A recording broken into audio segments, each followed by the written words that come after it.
Okay. Yeah. So yeah, the news right now is you see FG appeals to Pengassan to shelve planned strike. Well, they went on strike, that didn't work. And now we have the court coming into the mix, telling them that you cannot just cut gas supplies to Dangote refinery, which is good. I mean, when a system works the way it should, okay, and let people, do their own part. Pengassan comes in to say, what, we're not going to supply gas to Dangote, and then you have all of those noise, you have everything happening, and the next thing is this: you have Dangote go to court, and the court is saying that what, you cannot just stop the whole, you cannot make a whole country suffer because of the decision of one man and decision of 800 people. I mean, the whole country is 200 million plus. So it becomes a question of how do we resolve this so-called Dangote thing. And I've been online. I've read through various points of view. People are like, well, Pengassan has been for the past how many decades, and no refinery has worked. So why are they now trying to sabotage Dangote refinery? I kind of get that. But at the same time, there were other points of view that said, you know what? Why are we not blaming doctors for the dilapidated hospitals? Why are we not blaming teachers for the dilapidated school? Why is it I want to blame workers that are striking for refineries not working in Nigeria? And I mean, you could always, square that. So let me just see what happened here. Dangote went to court, and the court has actually restrained Pengassan from cutting gas supply to Dangote refinery. Now, TUC is saying that, what, reinstate the sacked workers. But Dangote is saying that they sacked them due to a corporate restructuring. But I don't believe that. I don't believe that. In what manner was the mass firing done? Okay. So you could say that, yeah, that what, those guys were unfortunate, but I think they were fired because they were loyal to Pengassan. And again, Dangote, like I said earlier on, told Pengassan that they were working with them based on the remittances of the dues for these 800 members. So how would you come and say that you're doing a corporate restructuring, but you had already gone to tell Pengassan that, okay, we're working with you on these people that really want to join Pengassan, and we're going to deduct from their salaries, and then all of a sudden from nowhere you did a corporate. That's not fair. That's mafia tactics. That's mafia tactics. While I don't subscribe to cutting Dangote off the oil supply, the crude oil supply, I don't subscribe to shutting down the whole economy. I don't subscribe to making sure that people are stranded, and then there's a fuel hiking price, and then there is also fuel scarcity. I don't like that. But at the same time, we need to also be sure that all these capitalists, are not just trying to frustrate members or their staff just because they want to join a union. So there must be a balance. And for the 800 staff affected, the best bet for you guys to do is good to just start finding another. I'm telling you, because right now, your career at Dangote refinery is already stalled. I don't see you ascending on based on whatever. Even if you put in the best performance, I believe that your career is over at Dangote. So best bet is start networking and try to get out of that as soon as possible.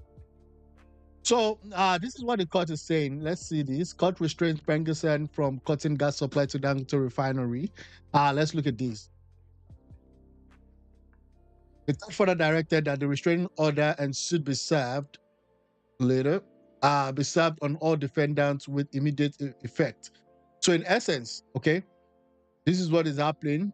The court issued an interim order stopping the petroleum Pengassan, I'll just call it Pengassan, from continuing its nationwide industrial strike action against Dangote refinery. Okay? Also, they were restrained from cutting crude and gas supply to Dangote refinery. Emmanuel Subilim, wow, delivered the ruling on Monday. Okay? and filed. This was filed by the lawyer Judge Ibrahim, a senior advocate. Okay, that's good. Um, let's see.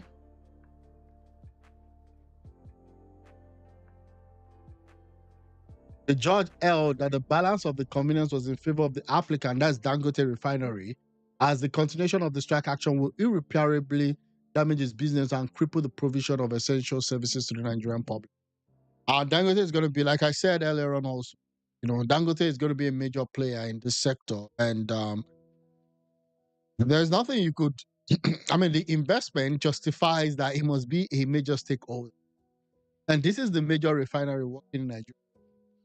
So if Dangote sneezes, sorry, it impacts the Nigerian economy.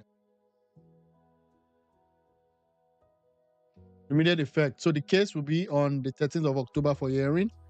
So we're gonna note that October 13th, we're gonna have hearing, and at the interim order would have a 7-day lifespan. So October 13th is when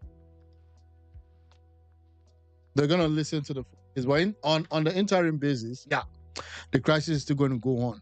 Meanwhile, those that have been sacked, they've been sacked already. But TUC is saying that, you know what, you gotta call these people, right? The union has directed members nationwide to withdraw their services in protest against the alleged sack of Nigerian workers at the refinery from midnight on 28th September. Again, Dangote's explanation is that they're doing a corporate restructuring. That doesn't fly. While I don't agree that you should stop all this thing, that explanation doesn't fly. It doesn't even pass the spell test. In a swift response, Dangote Refinery described the order as illegal and cautioned. Okay, this was just talking about the order that PENGASSAN gave. Okay, that's good. National grid stability. Oh yeah, it's gonna affect everything. Energy, that's the basis of energy. Oil and gas, you have all those stuff. It's gonna be crazy if they go on. Again, there needs to be some, and this is where I expect the National Assembly to be much more active. There needs to be some new rule. This is the first time we're gonna have, a massive refinery working. What is the National Assembly doing to ensure that all of these stakeholders are being treated fairly? From both Dangote needs to be treated fairly. The workers also working with Dangote needs to be treated fairly. Where is the National Assembly in all of it? I know people said Tinubu should wade into it. Yeah, the minister is actually trying to settle the rift. But again, I'm saying that where is the National Assembly? Because there are laws, right? They should write the law. They should rewrite the law if it accepts this purpose. TC demands reinstatement of sacked workers.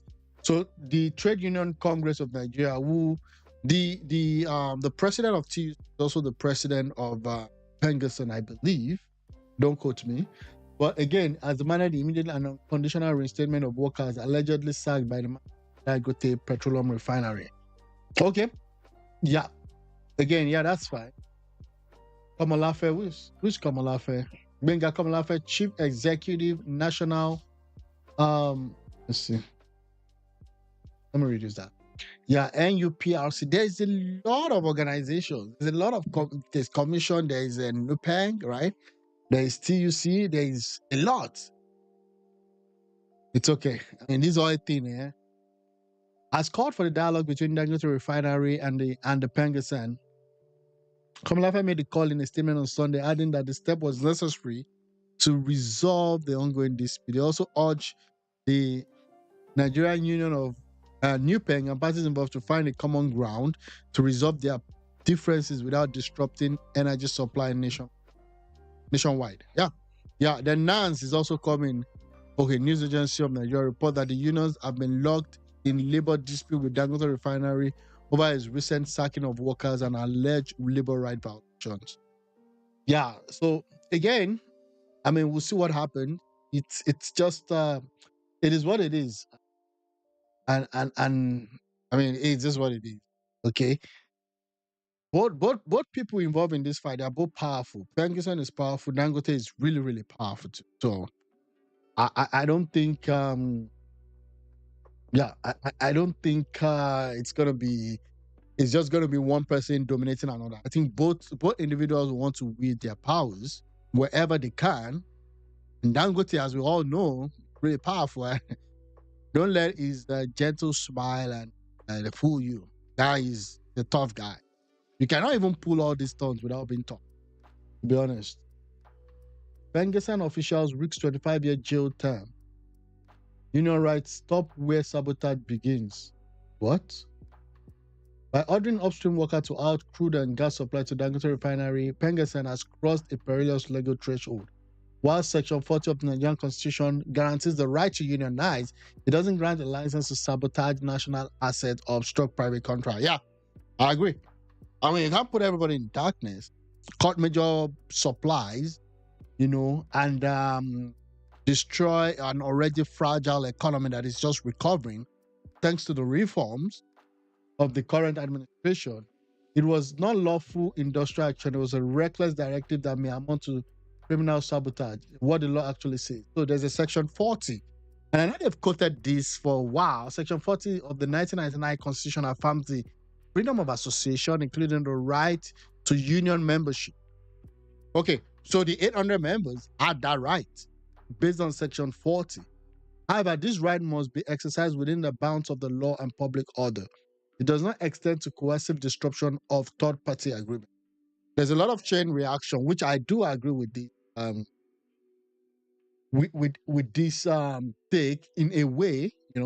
Trade Dispute Act. The Act mandates mediation, arbitration, and referral to the Industrial Arbitration Panel before industrial action. Pengassan ignored these procedures. No trade dispute was declared, and legal remedies were not exhausted. Well, some people will say tell that to the 800 staff that were sacked. I know. But again, I kind of get it. It was too abrupt, and there was a level of ego from both sides here. Yeah, there's a level of ego. Pengassan is like, we're the one, like the guy, if you listen to his speech, was like, we're the one in charge. We're the one developing the country. Bro, calm down. Everybody's developing the country one way or the other. Not just Pengassan. So again, I kind of get it. Not just interference. The directive interferes with binding contract between Dangote refinery and its suppliers. Under civil law, inducing breach of contract is actionable, which damages with damages payable by the instigator. Criminal code, okay.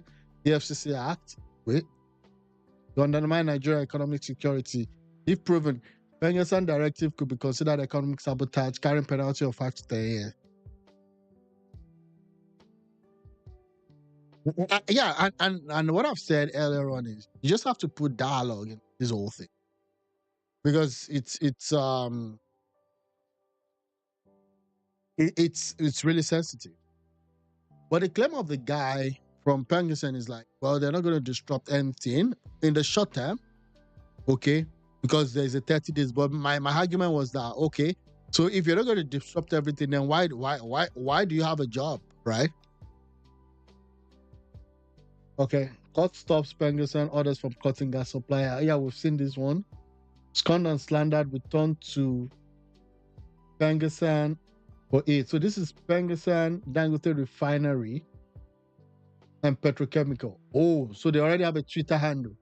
And this guy is being business. They already have a I didn't know. They already have a Twitter handle, bro. Scorned and slandered returned to Pengassan for aid. Even the union was absolutely bewildered by Dangote's refinery management action and the unjust trial we were subjected to in the refinery complex. Their shock confirms the truth. This wasn't right. And I think, this is where it all happens, right? This is the source of all the issues. They just joined. Possibly joined a few days ago. Wow. To our brothers and sisters across the entire oil and gas industry, thank you. In our darkest hour, you answered the call. Your support didn't just come as aid. It came as true source of strength and comfort. We're humbled by your unwavering response. Okay? A special thanks to the headquarters and the Lagos Zonal Executive Council. I believe that's what that means, ZEC, for standing with us and providing much needed succor. Your commitment to fighting for Nigerian workers is a light in this struggle. We see you. We are forever grateful. Wow. So again, let's see. Look at this. So they have a write-up. This was released September 25. Management verification exercise, members meeting, withdrawal of staff boss. The management physically attempted to verify whether staff voluntarily consented to join PENGASSAN by circulating a list for staff to confirm their membership. I mean, this was where I felt Dangote was not in the right. You know, you like, oh, we're going with, right? Following the successful unionization of Dangote petrol refinery, whatever. The appointment of the caretaker committee of the branch executive council and the submission of batch one of the unionized member list to the management on the 25th of September 2025, we regret to inform you of the following development. So you see that management said, oh, okay, let's verify that these people really wants to join PENGASSAN. And then they circulated the list. Okay, confirm if you're going to be a member. And again, this is from the Dangote union member side of view. So I'm just reading it. I don't know.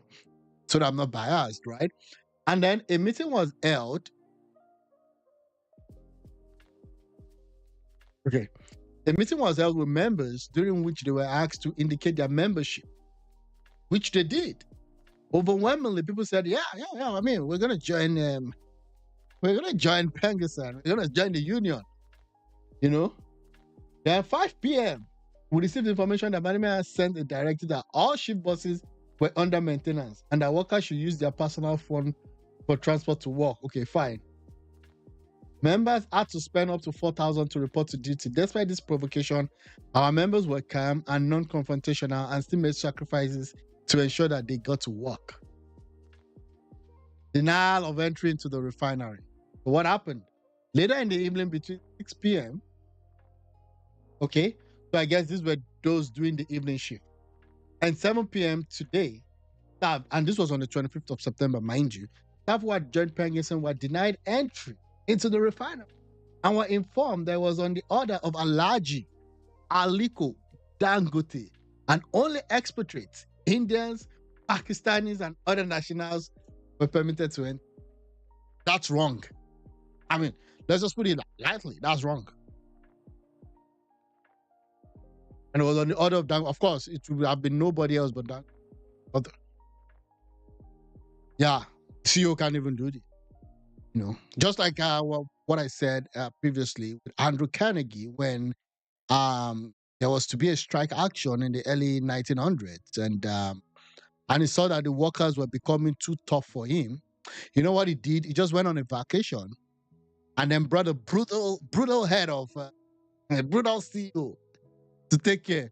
That was just ordered fire the staffs, and they killed a lot of staff that, you know, on the steel company early 1900s. That forever tarnished Andrew Carnegie, who was the first, I believe, richest man at the time, before Rockefeller and all guys. So, of course, no, this would not have happened without Dangote stamping and approving it. So at 9:59 p.m., Walker received a mass termination email. The level at which they even dealt with the staffs was wrong. There's no dignity. I mean, this doesn't justify, you know, make you putting the country in a standstill. But I'm also still saying that you can't treat people like that. You know, I've said no. And again, I understand from the mafia's point of view why you're gonna have all of this. I understand that. Okay. He wants to settle the issue of unionization once and for all.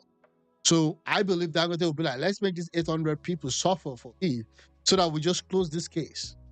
But things are not done that way. No, you don't do that. You didn't even give them the benefit of the doubt to maybe reconsider their decision. The termination letter was addressed to all staff of Dangote Refinery. See attached. targeted intimidation of union members, we intercepted an internal directive to the security department ordering the arrest and detention of the caretaker committee chairman by the GM UMAR Asset Management. What the hell? What? Wow.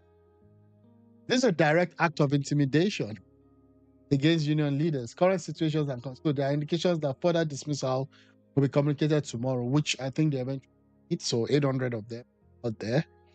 And then you have all these individuals. So again, I mean, it's tough. And it is what it is, and that's it. Even after our disengagement, kept supporting refinery operations when requested by expatriates. Why? Because we are the best in the world at it. Just last week, the management acknowledged our excellence. Let's see this. We have to have some smart fuel. I can tell you today, when we use this, when we built this refinery, the Nigerian engineers that we hired, in fact, it's better you even hear from him. Did they perform as good or better than the Indians? They did. In fact, they have performed so well that Qatar came and poached those new engineers who were taken and trained as expatriates to Qatar. Wow. 18 of them. So that again begs the question: why would you say that they were terminated for performance issue and broad restructuring, when just a few days ago you were saying that these are the best people you've ever had? I mean, if you have 3,000 and you sack 800, and you were out there in the public saying that these are the best set of people. So are you saying that 800 out of 3,000, that's more than, that's almost 30%. That's almost 30% of your workforce. So what are we talking about? Again, money talks, right? And bullshit walks. Yeah, that's it. So, I mean, Dangote has the money. So, again, he's got the powers. He can do as he wants. But at the end of the day, also, I think that the way they were treated wasn't really fair. Now, you could say that PENGASSAN has not been in the good books of a lot of people. You could say they've sabotaged one way or the other. But again, you have to look at this case in its merits. 18 of them. So, like right now, if we are building this new fertilizer we are going to build, majority of the engineers will actually be Nigerians. What is just paining us is that after training 67,000 people plus Nigerians, nobody is doing any other bigger project that they can now go and get a work. They can get some jobs. So this is what you're supposed to do. Okay, so that's it. Yeah. So the unions are saying that this is in just last week, saying that we are good. They recognize our excellence. That's fine. A technical replacement for our expertise is impossible. I don't think so. The technical replacement for our expertise is impossible. I don't think so. Nobody's indispensable. Okay? We now genuinely worry for the stability of the plan we built with our own sweat. Yeah, but you were paid when you were building it. You were paid when you were building. So, again, expertise isn't bought or ordered. It takes painstaking dedication. The risk to the facility is real. I hope they can resolve their issues, bring back the 800 people, and I know they would have been blacklisted by now. Yeah. We are devastated, utterly devastated. This 6 hours ago, we gave the refinery the best of our lives since 2015. We toiled day and night, battling unsafe conditions and the lowest pay in the entire oil and gas industry. We endured all of it because we loved the job and believed in the vision. As saboteur of the project, we built beam by beam, line by line. This is not just area, this is career jeopardy. Yeah. Why would we want to see the end of the jewel we laid the foundation for? Our mantra is whatever. We built it, we love it. Okay.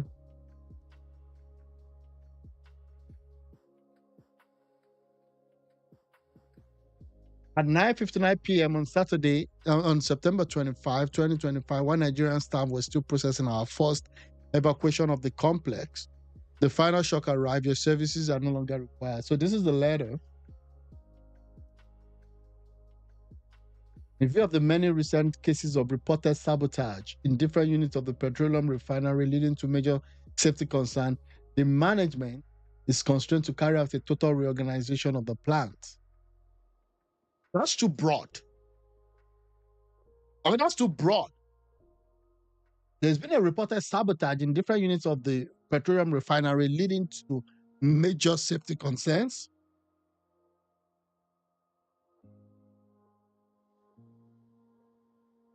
And you said it's been reported.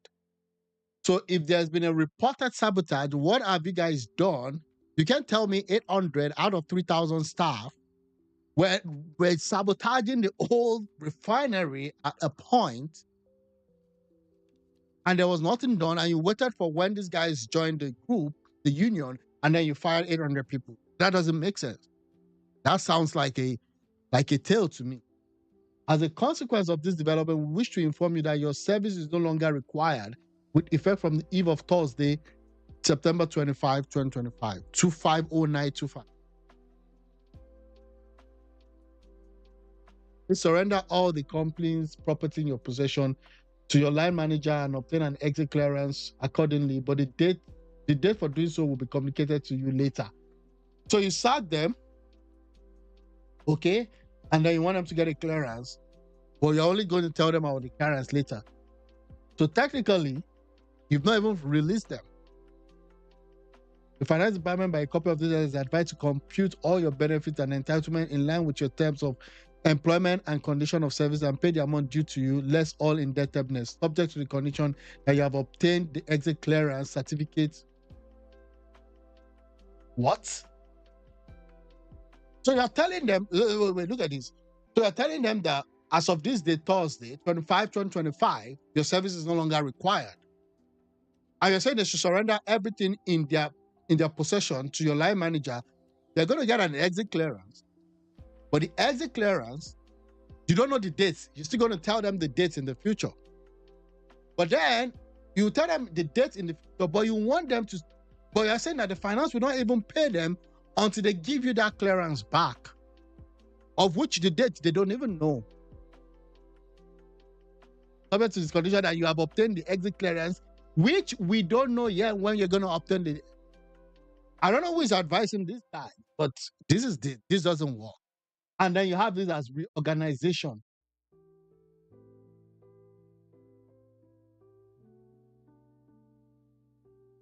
No, this doesn't work. It doesn't work that way. I mean, it doesn't work. So I believe that for the union members, if they've done everything by the books and they've not done any sabotage, they actually do have a case and they could sue Dangote. Now, you know how Nigerian court system works. You know? And that's the painful part. Because if this can be done to these people, which we don't know, like if you have cases of reported sabotage, you can't tell me 800 people sabotage Dangote refinery at the same time. So what did you do at the time when there was sabotage done, you know, in the name of possibly supporting a third party out there? Was there any investigation done to that? Were you able to pinpoint what really happened? This doesn't make sense. I mean, I don't know who is writing this. I don't know who is advising. Chief General Manager, UMAR Assembly. What the hell? What the heck that means? And then they copied all of this. This is wrong. This is wrong. I mean, do not shut down the oil to Dangote, but at the same time, you can't treat people like this. I mean, look at it. They said they've been building this thing 2015. 10 years in a row, and then just overnight. For years, we had warnings in the Hall of Marble House. Dangote workers would never be in. In the Free Lekki Trade Zone, the threats were harsher. Unions are illegal here, and the company could simply dismiss us and hire 100% foreigners. That's how we treat our home people, right? Again, I understand the fact that at times the unions, they go over their, over their powers. And at times they try to sabotage. I understand. But again, look at this. Please be informed that the recent email regarding the reorganization of DR is not related to expatriate staff. There's no cause for concern. All expatriate staff employees are advised to continue with their duties as normal. So if you're a Nigerian, you're meant to suffer. So even though the expatriate staff also joined the union, I mean, I don't know which of the judges or the lawyers will take on this case and go to court and said, oh, so we had some other expatriate that did join the union or whatever, but then Nigerians that joined the union were fired. But we left the expatriate that joined the union or not, or whatever it is, we left them alone. I mean, this doesn't make sense. So you have this, I don't know, maybe Itesh, Krishna, Patesh. Please be informed that the recent email regarding the organization of therapy is not related to you guys. It's those Nigerians. It's those Nigerians that would suffer. Okay? We are protected. There's no excuse, there's no cause for concern. That's what he said here.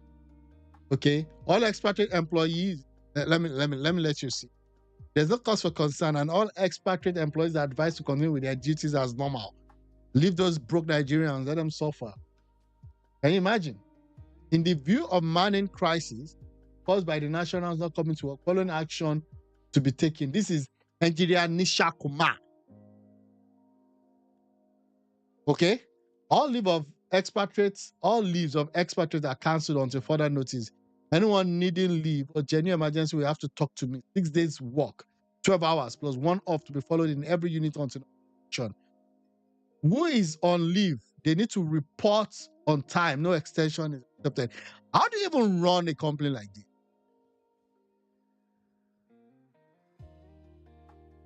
How do you run a company in this way? In view of the manning crisis caused by national not coming to work. They said they were to get to work. You didn't allow them to come in. Following action has to be taken. All expatriates, all the Indians, all the Patesh, and the Kirish, and the Krishant, and the Punjabis, and the, all of them. Anyone needing leave or genuine emergency will have to talk to me. See, and those ones also, like they're expatriates. They are treated way, way better. Where's my face? Where's my face? Okay, they are treated way, way better in Nigeria than they're treated in their own homeland in India. They struggle, they fight to come to Nigeria to work because they're being treated as expatriates. And that's why when you see some of them outside, and again, I'm just saying because I've been, I've worked in a place where we have a lot of them living there. We had a lot of Indians living. The way they behave is because of the way we treat them. Okay. Yeah, we treat them like kings, and these guys are just average guys in India. I'm telling you. You see them all around, kind of the way they even look down at you. And it's not as if they're any way better than you. I've worked with a lot of them. They're not in any way or form better than Nigerians. But our leaders would rather go pack them in just because Nigerians can do anything with them, and we can just do anything with them. Oh, go scot-free. I mean, Dangote himself said Nigerian workers are way better, and it was confirmed by the other Indian guy. So what are you talking about? Well, anyways, it is what it is. It is what it is. Tales of the Asian now see no Nigeria in a technical role. We're shocked to realize that those threats have become devastating reality. Again, I kind of understand why business owners hate unions. To be honest, I know unions at times they could overstep their boundaries. But at the same time, it is what it is, especially when you have a very big organization like this. I think the law permits them to. And you may not actually want total unionization, but there should be a way in which these people can also come together. Again, those people working in all these refineries and all this other stuff, they face enormous risk. Okay? So I don't blame them for wanting to unionize. Some of them get, they face accidents while working. Some of them just lose. I mean, they even have high risk of, cancer and all of that because of the exposure to all of these things. Just a few weeks ago, people were out there shouting, oh, Dangote truck, killing people and all of that. And all of a sudden, people want to blame these union members for trying to unionize. Okay. It is what it is. It is what it is. Okay. Yeah. Yeah. Okay. Let's see. Let's see what's happening. Um, Still monitoring the news.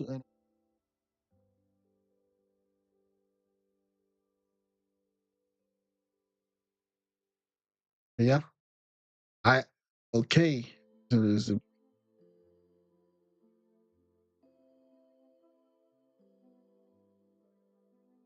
all they want. Okay, Dangote management and his propaganda team can lie all they want, but they know the truth. They sacked over 3,000 Nigerians simply for joining unions. That's it. I mean, I don't know why this is not clear to people. See a video of overpampered India Group vice chairman of Dangote sitting comfortably in Nigeria, rolling his chair. As a packaging. And at that time, Alaji said, you know, I've been a trader all my life. I do not want trade unions coming into my business. I told him, Alaji, till I became a business head, I have been a trade union leader. As a manager, I have got two of my bosses removed as a trade union leader. So I know how to manage trade unions. I have just leave it to me. Just work this way. I said, okay, it's not difficult. Because Maybe if what you he's talking allow about. difference of opinion and problems to start brewing in your company, and if you don't address it, you can get into this kind of problems. As I said, initially I started talking about families. You don't have trade unions within your family. I know the Nigerian families are quite large. What's he talking about? You don't have trade unions within your family. What's he talking about? Family is a unit within these things. Even in families, there are groups. There are people come together to do stuffs. When there are issues, there's a way they solve it. And you can't use a nuclear family or even an extended family to compare to a Dangote multinational, not multinational, but national. Okay. So what's it talking about that we don't allow trade union in our homes? But it's called trade. In my home, it's a family, not a business. And again, I'm saying that if trade unions or if groups, are becoming excessive, there are ways to solve that. Again, I'm not saying Pengassan should also have, maybe gone through the mediation process, then the arbitration process, and all of those. I'm not supporting them. But for you to just sack 3,000 people, you pulled the trigger by sacking the 800 workers. You did pull the trigger. Okay. And this guy thinks that, he can just come and talk down on Nigerians because what? Because he's an expatriate? Children from different mothers and all that. But still,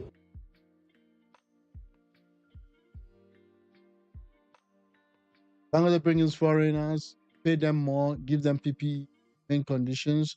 But your fellow Nigerians, you want to trapped in modern day slavery. Okay?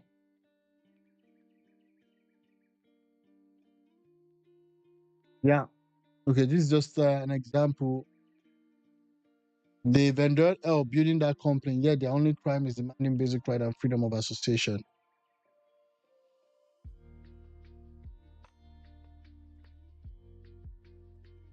Exactly.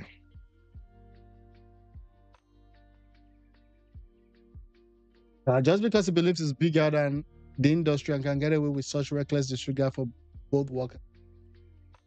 He moves like Section 40 doesn't exist.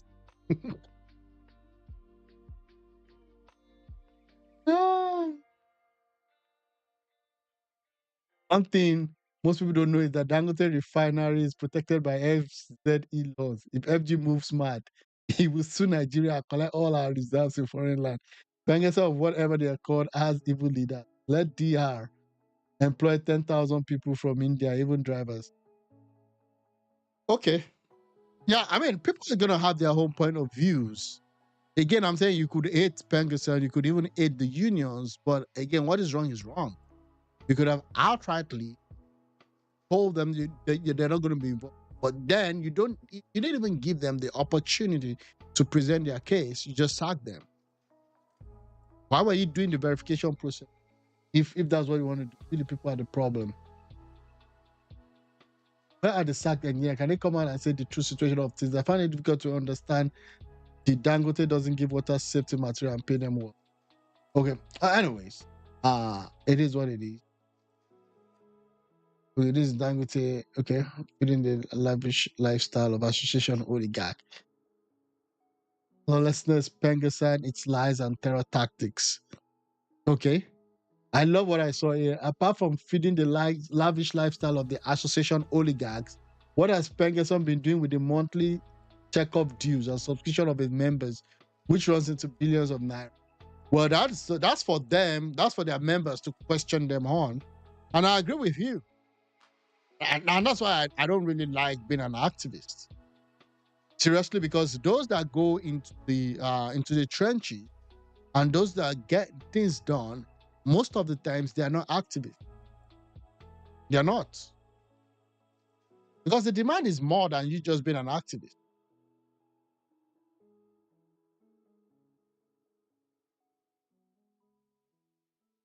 I know that you are nothing but a conveyor of bad and negative news, but the Tinubu-led administration is 28 ahead of you.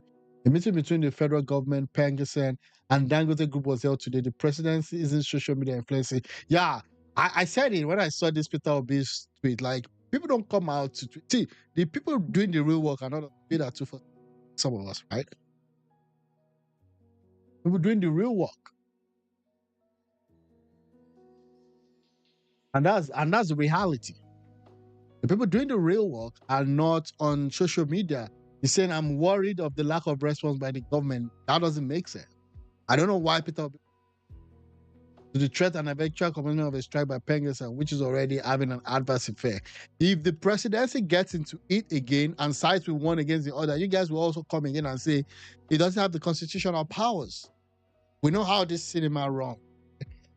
So again, this is the response. It's well known that you're not a conveyor of bad and negative news, but the Tinubu-led administration is 20x.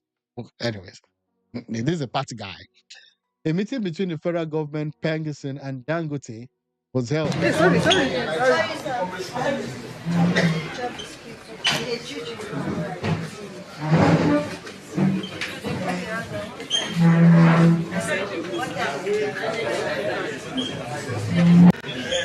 With your kind, we all have seated. A very pleasant afternoon, Minister. Honorable Minister, sir, with your kind permission, and we take the third standard of the national anthem, Nigeria be blessed.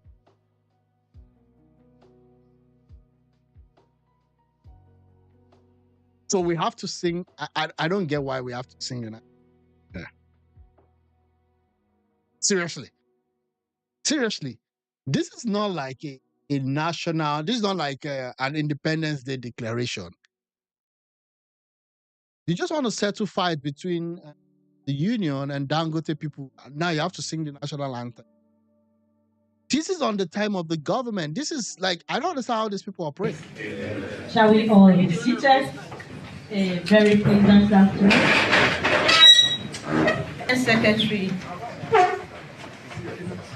Finance. So this is what we do. Vice President,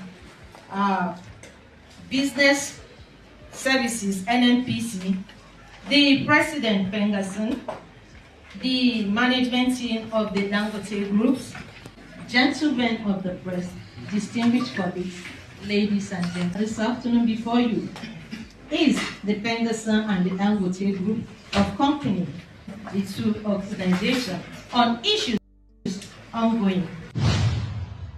Okay, fair enough. I mean, that's just a dream big as a kid big, inspired by African richest man Alikoda. I don't understand. What is it? Let me see. What's it? Someone amazing. This is good to see. Great. Okay, I don't know what this is all about. Juliana Olayinka. Okay, it's okay. Yeah. So again, and I think I think at some point they need to just maybe not a full unionization, maybe just a middle ground. A middle ground would sound really appropriate on this. Okay. I think I'm gonna move on. I don't think there's anything more to talk about here. We're gonna be following the story, and then see what happens. Hopefully, they resolve those issues. And most expensive thing I've bought with my money is my private jet for 50. Yeah, that's it.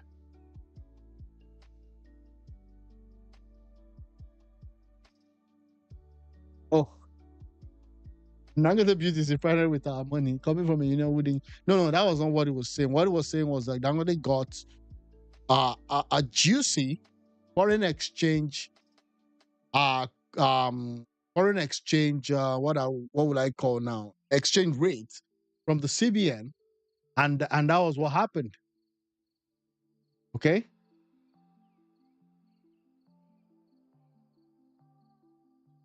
Mr. Pengassan does not intend to cripple Dangote. They want a conversation.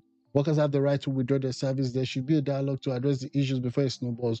Pengassan aims to support the refinery in every way possible. What they seek is to avoid losing face for members who have expressed interest in joining Pengassan, particularly the 800 workers who have been fired by Dangote. While Dangote Refinery has a right to hire, it does not possess an absolute right to terminate employment. Peter Esele, former president. I can agree with what he's saying here. Before coming on. So what the union is doing is that they are notifying the country that we have a right to withdraw our service. Therefore, we are withdrawing our service. It's not as simple and straightforward. It's not as simple and straightforward. When you talk about withdrawing services to put the nation into jeopardy, but let's see. So if they say they are withdrawing their service, so what we need to do is, what do we do to ensure that whatever is going to snowball into making us lose or threaten national security, then we now need to do something about it. I don't think Pengassan really want to cripple Dangote. I heard before coming on, I listened to Rufai, I listened to Dr. Abati, and I listened to yourself. And Dr. Abati went as far as saying that even the president should also be arrested. We're in a democracy, for God's sake. There may be a disagreement. But I will tell you, Pengassan is not closing the valve immediately. Pengassan wants a conversation. I spoke to Pengassan yesterday. I spoke to officials of Pengassan yesterday. They want to do everything to support their refineries. What they are simply after is that if these guys have intimidated interest to be part of us and they've lost their job, what that means is that the president of Pengassan and Pengassan itself will also lose face. So if I say I'm going to be part of you and I lose my job, so why do I need to belong to you in future? Okay. Does Dangote have the right to hire and fire? He has the right to hire, but he does not have the absolute power to fire. It has to be transparent. I agree with him, right? Like, again, it wasn't as if these guys said, oh, Pengassan or nothing. They didn't come out to say Pengassan or nothing. And again, why did you do the verification? If you were not going to, you did a verification for these people, Pengassan on the false pretense. Okay, so that's it. Let me see if I can see another thing. Yeah, I've listened to this one. I've seen this one. Yeah. Now, this is a very dangerous guy. He has put out strong propaganda machine to confuse Nigeria. So many people have beaten the challenge in the... Actually, I don't understand how people are so gullible that they could not even see this thing black and white the way it should be. Somebody joined union yesterday. They fire everybody day after. And people are saying that it's because of sabotage and all that. Dangote does not want union. Simple. That's just all I could get from this. In the eyes of many gullible Nigerians, the union were responsible for the collapse of 4 Nigerian refineries. How the heck can any secondary school leaver ever believe that BS in 2025, in the age of ChatGPT? Okay, yeah, I guess that there's a lot of propaganda, right? Back and forth, but it's okay.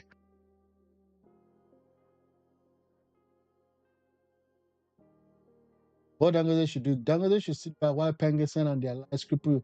Nobody's saying your plant is in a free trade corridor. You can source crude abroad and export every drop. If Nigeria wants your product, let them pay in dollars like everyone else. Pengassan can have their way. Nupen can have their way. Subsidy can return. Malta blending plant resume. President. Okay. I know some people just want everything to collapse. Nobody's saying Dangote should sit back. Nobody says Dangote should not have control of his refinery. But at the same time, these people are not animals. If they want to join a union to protect their rights, because the day would come when they would need that right, absolutely. And if you capitulate to Dangote today, tomorrow, you cannot come and complain. When you get treated like anyhow, you can't.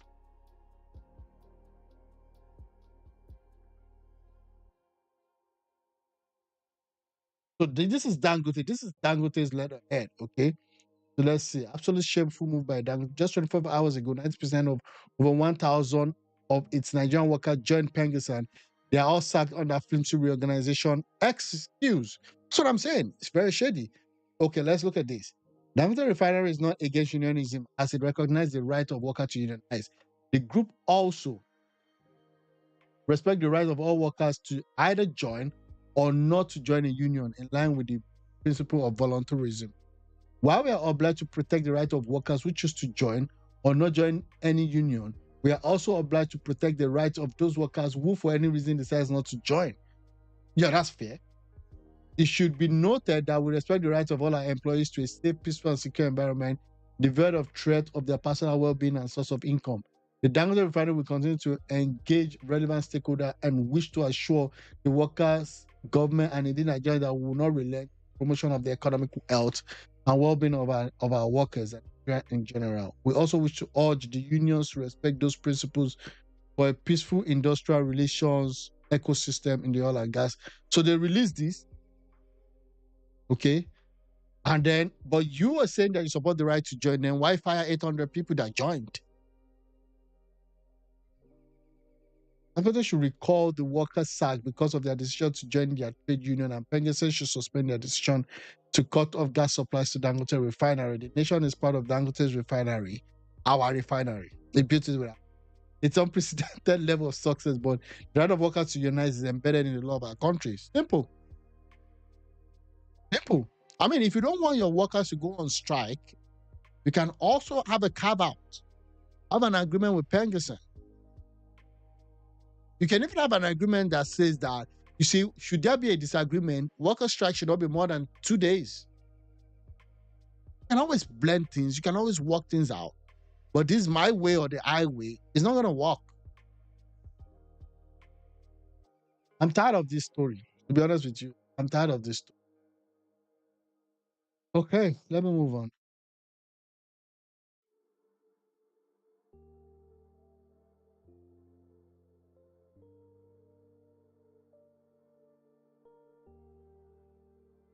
Let me move on.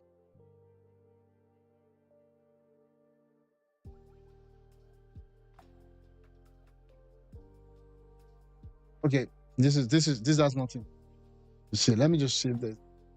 No?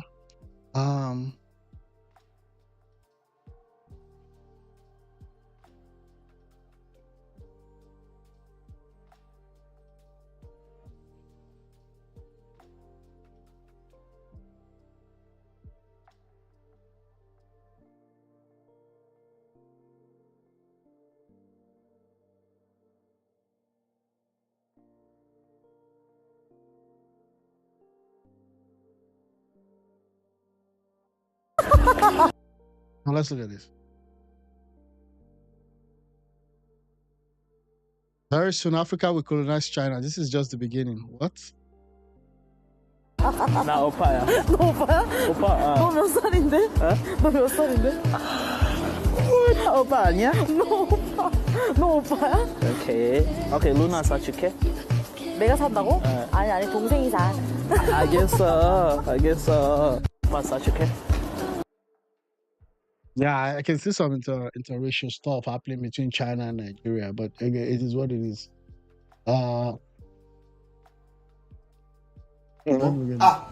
Bàbá ẹ̀rù ń bà mí o. Ẹ̀rù mọ́ bọ̀. Ṣé kí n má bẹ̀rù? Bẹ́ẹ̀ ni. Ṣé mi ní ọba mi lòdò? Ìwọ náà kéré gbé kọrùn.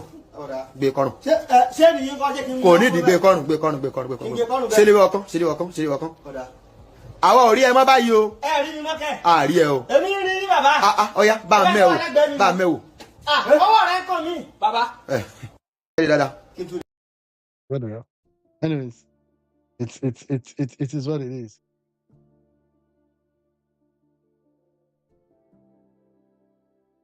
What's this?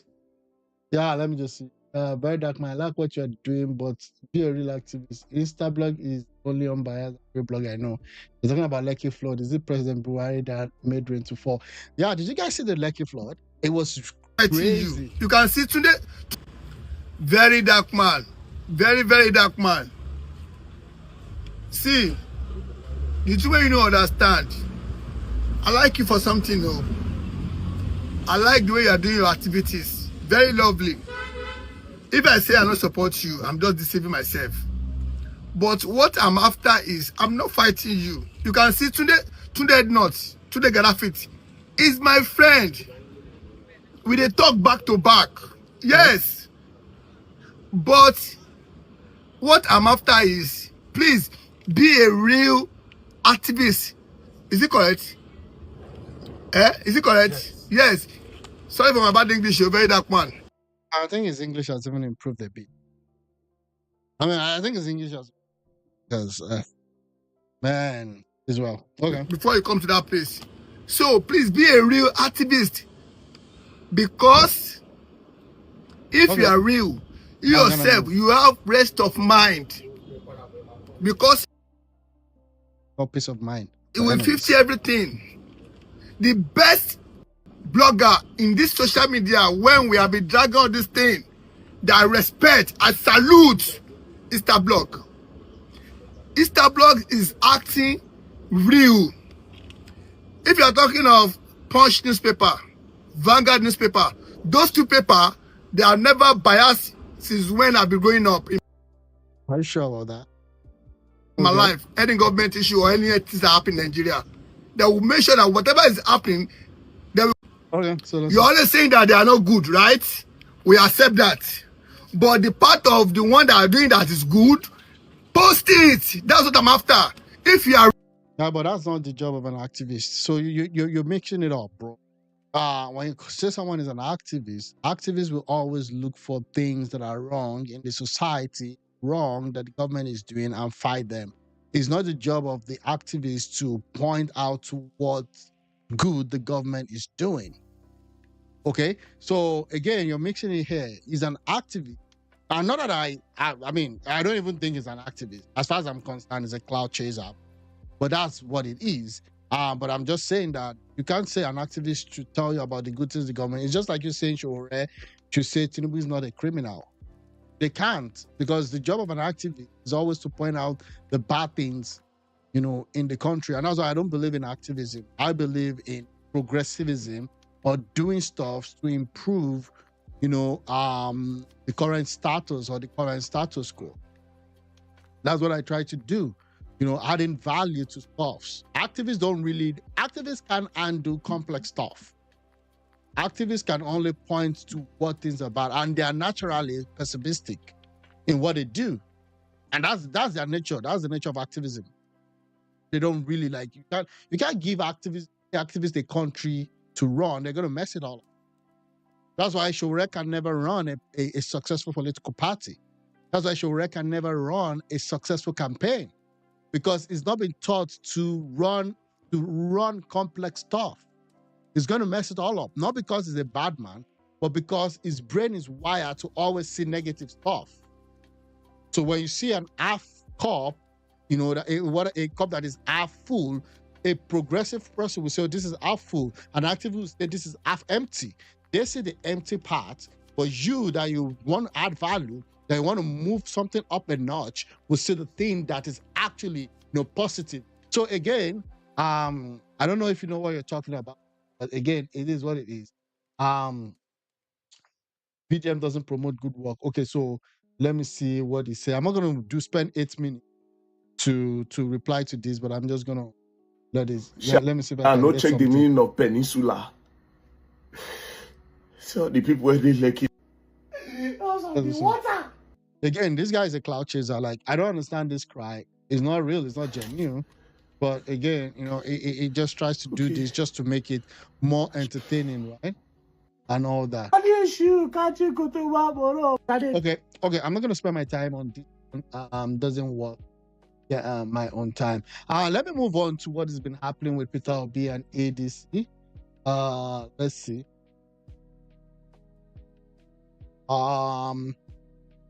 Okay.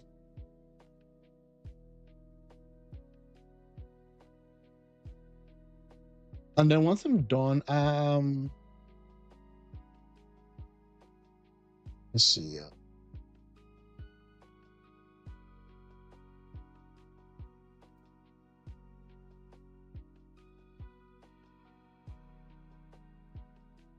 See, where's my watch later?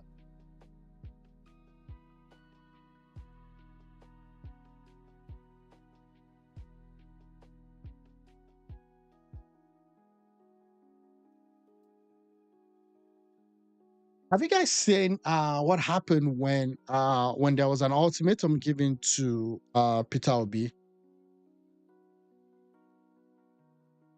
True.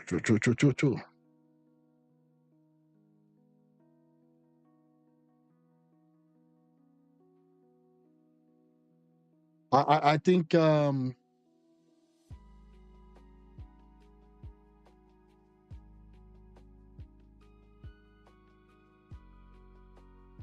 PDC gives Peter Obi an ultimatum: join us or else you're gone.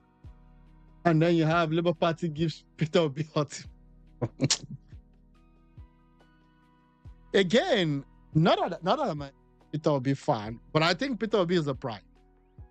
Okay, I think Peter Obi is a prize. Not that I support him or not. I'm just saying that he's the prize. Everybody's giving him ultimatum. See this one 2 months ago. Labour Party faction gives Peter Obi 28 hours ultimatum. Because Peter Obi out of the Labour Party means the Labour Party crumbles automatically. They've not been able to build themselves. They've not been able to capitalize on the successes they had, in 2023 to build something that works and something that lasts. And also, Peter Obi is not trained in partisan politics, so he doesn't know how to play that, how to manage a party.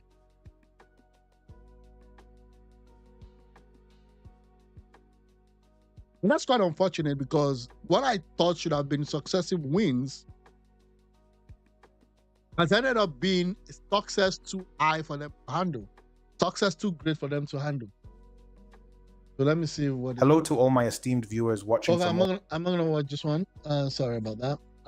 Let me see. Join ADC fully, or we close the door. ADC Coalition Party has given Peter Obi ultimatum to either join the party with his 2 legs.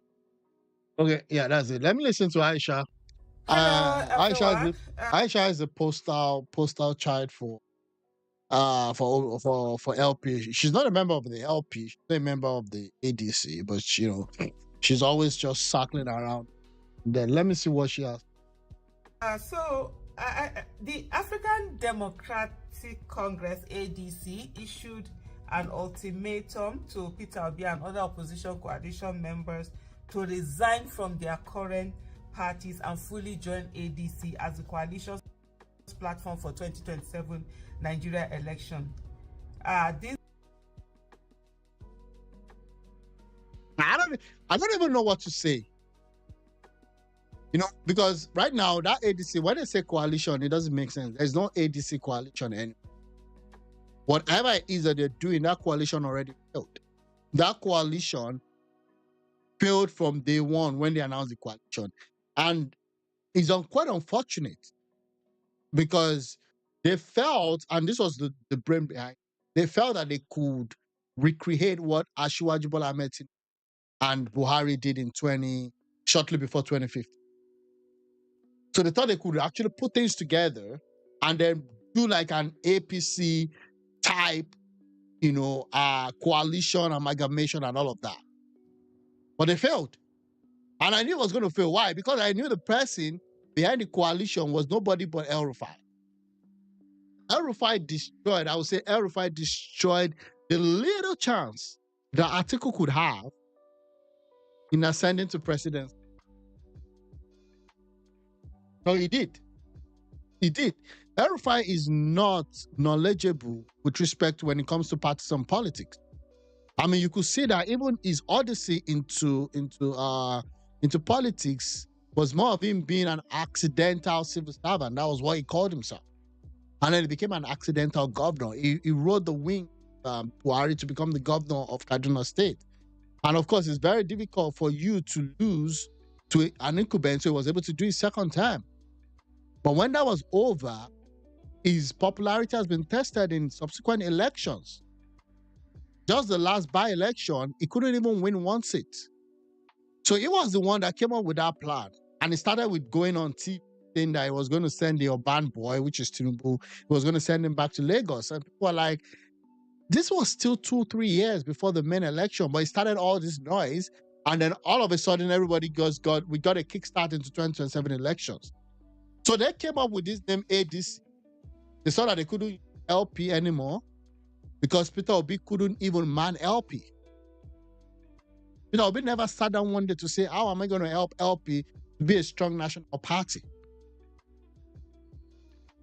Peter Obi was more interested in his presidency and was given the opportunity to run. Now, you could say that the opposition party wants to destroy whatever, the ruling party wants to destroy whatever opposition party that we have here and out. I agree with you on that one.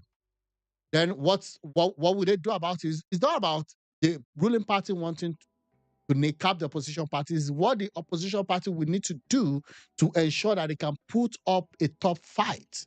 And that's what I didn't see. Both from PDP, LP, SDP, now we have ADC.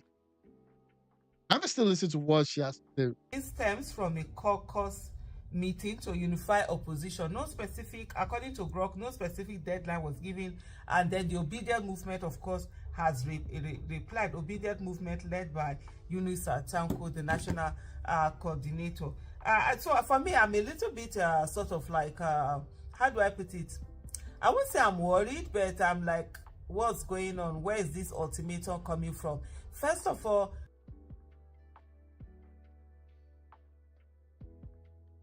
how did you not know where it's coming from?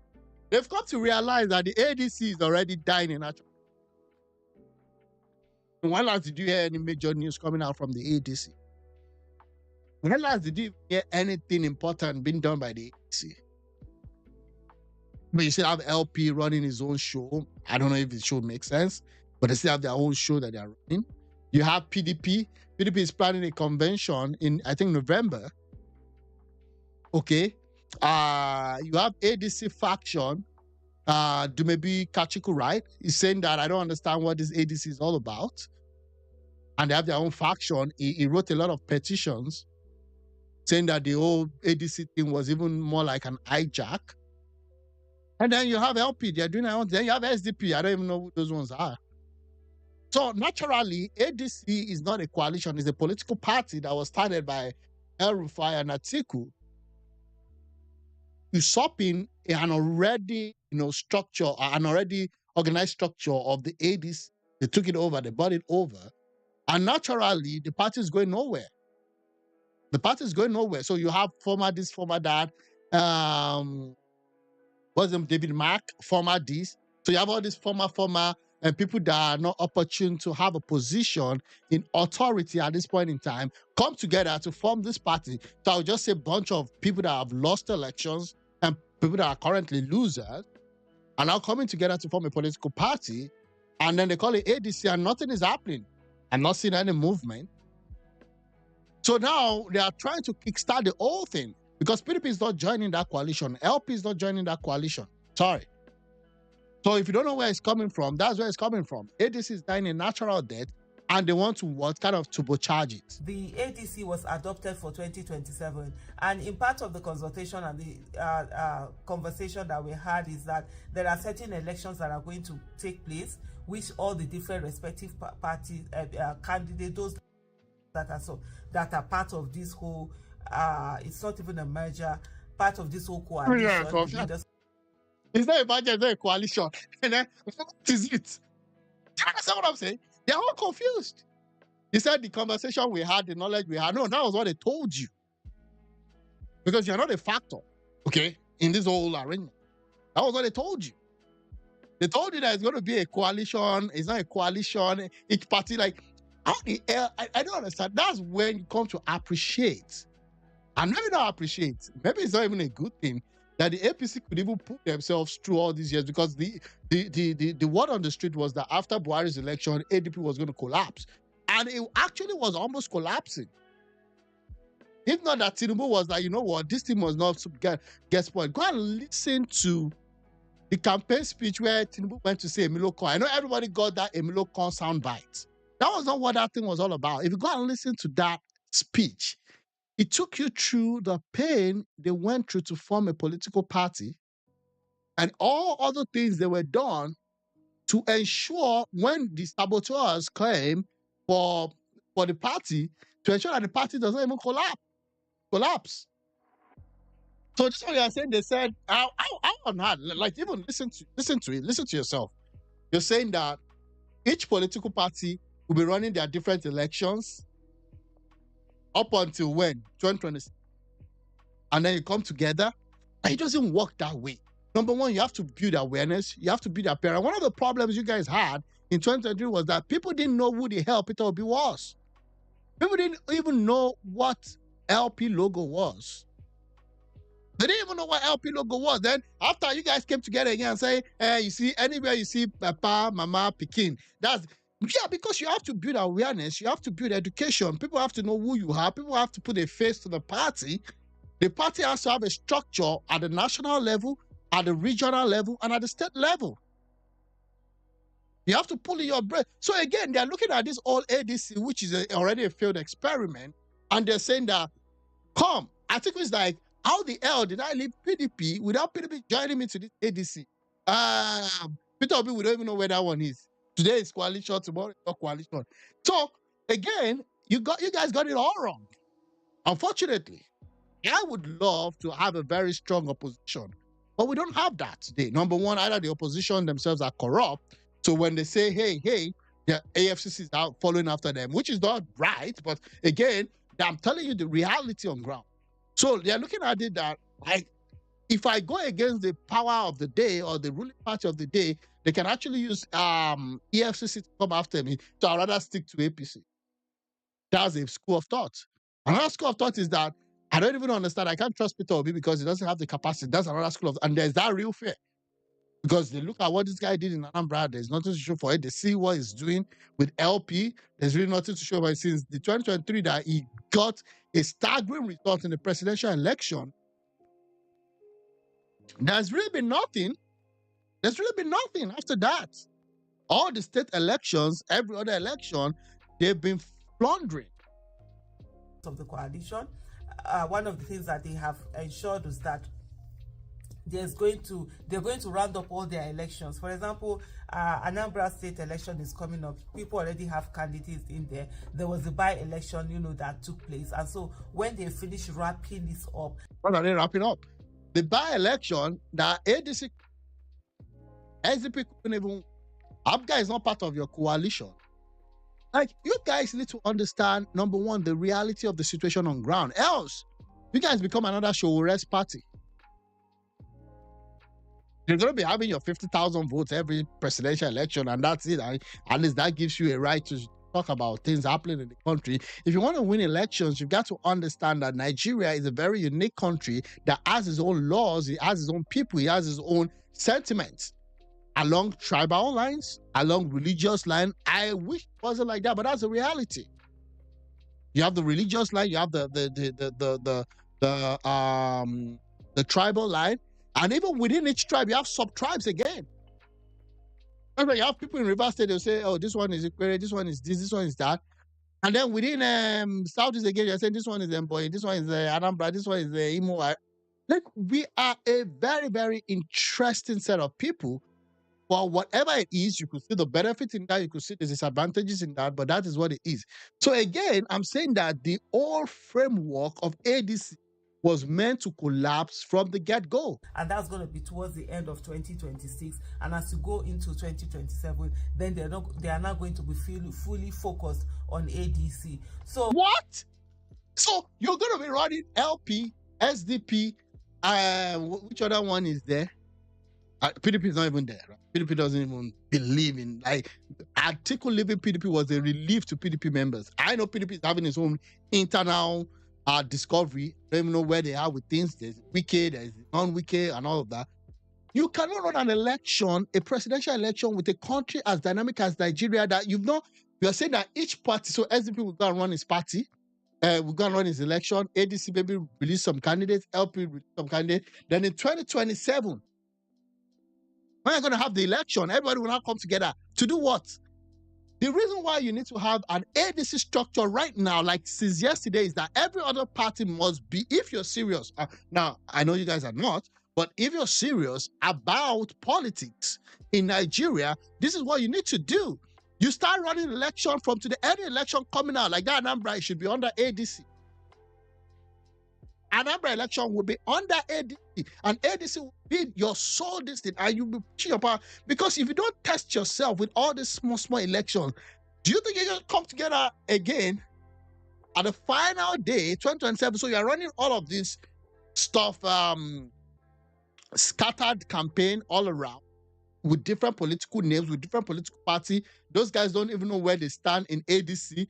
People have to talk. People have to make sacrifices. People have to make concessions. They don't know where they start. Then by the end of 2026, you now determine that you now want to be for ADC. It doesn't work that way, Aisha. It doesn't work that way. And that's the problem that I have with a lot of all these activists. They come outside, they talk, they don't even know what they're talking about. Whoever gave you that arrangement clearly has not been paying attention. Buhari did his own 2011 and did it 2007. It didn't work. That's why he had to come and say, Tinubu, we have to do this thing together. Or maybe to him. Either ways. It doesn't work that way. And that was a name known. Unfortunately, Peter Obi goes to election today. I'm not sure he's going to get the support, so much support he got in 2023 today. Because the person he's going against now has a record. You may disagree with this record. You may not like what he's been doing. Again, that's what the elections are for. But again, Buhari's record was woeful. Not to even talk about, again, the Naira note and all of those. And the fight again with the Muslim ticket and all of those. So right now, I don't even know what you're talking about. There's an ultimatum out there. I'm like, who is bringing up this ultimatum to the extent that they're making it even public? Where's this coming from? And is it that they didn't remember where the journey that they've been on, or some of the agreements that are made and all of that? Beyond that also is to say ADC at this moment has no business giving anybody ultimatum. First of all, people are asking what is it about the zoning? I'm seeing people who, when it was during a Edo election, they were so adamant that it had to be, Edo Central that produces a governor, because they've never produced a governor. We are like, you were against zoning at the time. Let's get a competent candidate. No, it has to be zoning. So all of a sudden, when it comes to national decision, they are no longer talking zoning. They are talking, anybody can. How can anybody can? Okay, now you're talking about zoning. You want zoning now because if it was your guy, Peter Obi. Oh my God. That's why I'm saying that all these activists, to be honest with you, it's a career. And I'm not going to, at any point in time, lead to that career. But if you want to be an activist, be an activist. If you think you've been an activist and you feel that you can add value to the nation and you can actually start running electoral offices, that's great. I would never say an activist cannot run for office, or an activist cannot get involved in the politics of the nation. That's not me. I don't believe that there must be a lead on anybody's career or anybody's aspiration. But what I would ask of you, if you've been an activist before and you don't want to get yourself into partisan politics, then you've got to understand what it takes to run elections and how election runs. And if you want to change the electoral system, or you want to fix INEC and all that, that's also a good cause. But for you to fix INEC, you also have to run elections. So you have to understand what is at stake, what is in vogue in the country as of now, and how can you put things around to even win. Else you'll just be running in cycles and you'll be frustrated. And you'll be having heartaches. I've had heartaches before when I think the person that I thought would do the job didn't win. So right now, no. Madam Aisha, there's a level, there's an opportunity to learn Clearly, you're coming into this thing with your activist cap, and it doesn't work that way. It doesn't work that way. If you say we'll do zoning, let's be doing the zoning now. Even she's laughing. No, I'm gonna do zoning now. I'm gonna do zoning now, bro. It doesn't work that way, bro. This in the presidency, we know this is the time that it's been. They'll do it in the north, they do it in the south. This No. Yeah, people make a mistake of saying that this time around is for the south. No. Don't let people fool you. Let me tell you something. Yeah, zoning, there is that frame, and I don't even believe in zoning. Zoning is what was carved out by the elites to keep people under certain subjugation so that they can share power within themselves while people keep suffering. So now the question would be, so how come APC was able to zone it to the south? And then Tinubu then eventually, no. See, let me tell you something. APC, even in the old arrangement, it wasn't really zoned to the south. Like, did you guys forget that Tinubu ran against a northern guy? If he was really serious about zoning, Tinubu was able to get that thing because he put his foot down and told them that, see, you cannot take this thing away from me, not because of zoning, but because I contributed to this party's success and I've paid my price. It's my turn for me to go into the primaries and become the flag bearer of APC, not of Nigeria. Because when it got to the point of the general elections, he still had to go meet a northerner who has been running for presidency since 1901. Okay, so again, let's stop this zoning story that you invoke zoning when it fits you. When it doesn't fit you, then you put zoning by the side. Which one is it? Do you want zoning or do you want competence? I'm always for competence. Again, in Tinubu's case, Tinubu fought for his own stuff. When everybody abandoned him, he was the one that said, okay, Buhari, you will do this. He was the one that still said, okay, fine, the party will work. And then he started campaigning with others, and then he told them that it's my turn in the party setting, not in national election setting. What sacrifice has Peter Obi made for him to be the heir apparent to the zoning formula? You don't understand? What did he step down for to be the president that is now saying that it's my turn to be zoning? To be zoned to be the president. For which party? For which arrangement? Let's not mix this thing up. Because I can see people throw zoning.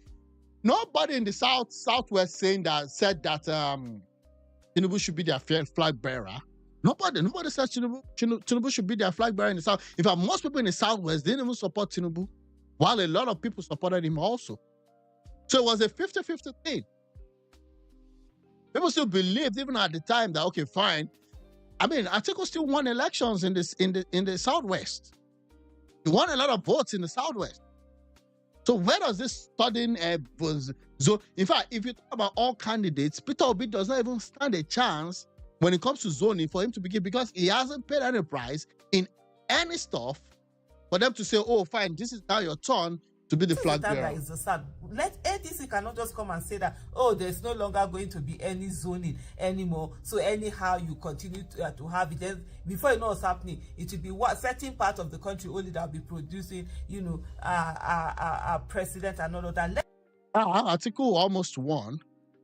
I mean, if Peter Obi had not left PDP and he had run with Atiku, even though Buhari was leaving, Atiku would have been the president. So what are we talking about? I'm saying anybody that wants to be the president of Nigeria should work at it.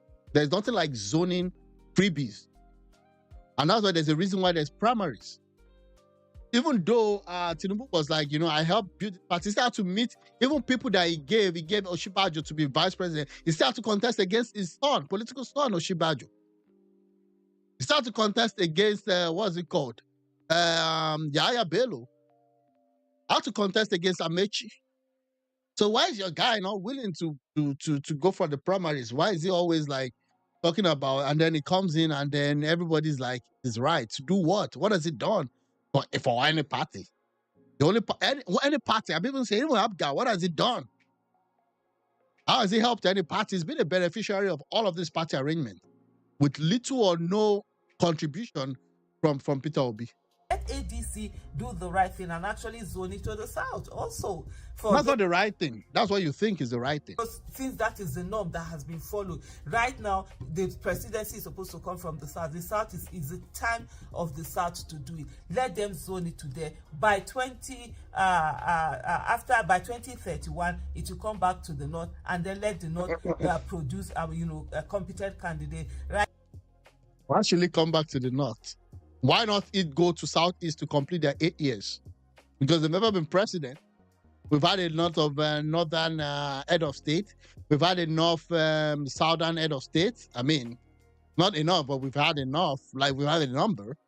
So again, where are you coming from? Why should it go to? If you think it's the real thing, if it's zoning for real, then it should go to. If it's really zoning, then it should go to southeast for 8 years.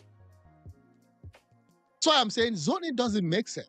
It's just an elite calculation to keep every other person under subjugation and to control people. So I've never been for zoning, and I will never be for zoning. And Tinubu's coming to presidency was not even entirely for zoning. He worked to get there. Most of these people support him. Afenifere, most of them didn't support him. Afenifere is one of the leading Yoruba pressure group. They didn't support him. So what are we talking about? And again, you're even talking about zoning to now. Ohaneze group has already come out to say that we are not releasing anybody. Peter Obi should not go and contest. You got to sit down. That Tinubu is their guy. I know maybe some money have moved down, or there have been some political promises made there, and I'm not for that.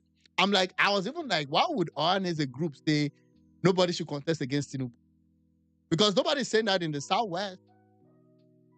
There's still a lot of Southwestern people that even don't support Tinubu today, and we're proud of it.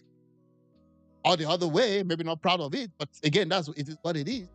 So again, when you're coming out to talk about all of this, you've got to understand and put things in perspective, else you're going to be bamboozled. And when they bamboozle you, you will think that you're making sense, but really you're just making a joke. Now let's produce that competent candidate. Those are conversations that they should be having instead of all of this ultimatum, that are flying. But anyway, let us look at the statement from the Obedient Movement, and this is released by the National Coordinator of the Obedient Movement worldwide, and he did it under his X handle. It says, press release, ultimatum to Mr. Peter Obi by the African Democratic. Okay, again, let me tell you again, another thing you guys are doing. I know the Obedient group, you guys are everywhere. You're very outspoken. You don't mince words when you talk about that. You exclude people, you go against people, you go hard on people that don't support your ideology and all of those. Fine. Again, let me tell you again how you guys are also shooting yourself in the leg. So there's a Labour Party. There's an Obedient Movement. Obedient Movement is exclusively Peter Obi. Labour Party was the platform or the channel that Peter Obi used to. Now, this is the problem. You confuse everybody because then they now need to compartmentalize things. You're going to compartmentalize Obedient Movement. You're going to compartmentalize Labour Party. Now you're asking people to compartmentalize ADC. And you already have a symbol for the Obedient Movement. When election comes, that symbol of the Obedient Movement is not going to make it to the Labour Party symbol because Labour Party is going to use the symbol on the ballot paper. So again, signals, sound, sight, you're mixing all these things up, creating a lot of compartments, creating a lot of this segregation instead of it to be together. That was why when APC came, form was on, ACN was done. And the CPC was done. It became APC. And from that day, year and a half, it was APC. You understand? But now you have the Obedient, you have the ADC, at some point you have SDP, then you have, which one again? And then you have the LP and all of those. And it's just crazy. So let me see now. This is LP. Sorry, this is Obedient, not even LP. See how they're even confusing me. So this is Obedient responding to ADC. Congress ADC. Our attention has been drawn to the recent statement released by the African Democratic Congress ADC concerning the resolutions of the coalition and our role within it. We wish to restate our position clearly. While we remain fully committed to the vision of the coalition and acknowledge the adoption of the ADC as a coalition platform, it is on record that His Excellency Mr. Peter Obi aligned with the coalition's position after the Anambra State governorship election extended to the 2027 general election. This adoption and pronouncement were made publicly by the party. We are therefore concerned as to why the resolution is not being altered midway into the agreement. You see, I've not even read this statement. I'm just reading this statement now. From the first time that I saw, that was exactly the same thing that I said. So for me, I'm like, what's going on? You've not run in elections, so you don't understand. The more they keep, like ADC ready, like, you know, when you go to a road and they say this is a dead end. ADC already, ADC, they know they're in a dead end. These are real politicians talking now. They know they've made some major mistakes in all their own calculation. Okay? So now they're discovering that, man, we are way behind schedule. Right now, we can't even say we want to hold certain conventions. Who will be at the convention? Is it Peter Obi as an LP member or Peter Obi as an ADC member? Or is it El-Rufai as an SDP member? I mean, let's even talk about El-Rufai. El-Rufai, just a few weeks ago, was saying that Tinubu is going to be third term. It's going to be third position, not third term, third position if there's an election done. That is going to make sure Tinubu doesn't return to Aso Rock. Okay, that's fine. That was his announcement. I don't disprove that. I don't say yes or no. That's what he wants to say, and it's fine to say that. But then just 2 weeks ago or last week, he started saying that Tinubu wants to be president for life. Oga, you said he's going to be third in the election. How is somebody that you said was going to be third, then he's not going to be president for life? You can see all the kind of, you know, this connection, because these people are not really savvy when it comes to partisan politics. That's what is happening. You know, what games are you guys playing? It was agreed that it's after all this election that they will not fully, it is for 2027, it is not for this election going on. And that's why when you keep some people say that, oh, Mr. Peter B, is he in Labour Party? Has he left Labour Party? No, he's still in Labour Party. And this Labour Party. Labour Party is a shell of himself right now. You know, what is going on. So the statement continues and says, His Excellency Peter Obi, as a leader with broad constituency, has always taken time to consult widely before making major political decisions. He did so before joining the coalition, and he must also do so before responding to any ultimatum. As the Obedient Movement, being part of the main consulting bloc, we are particularly concerned about how the party intends to zone its presidential ticket.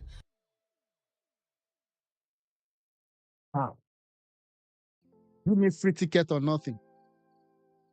That's the whole thing. Forget all this is going to enjoy. If they said we're going to zone it today, forget about what's going to happen with APGA.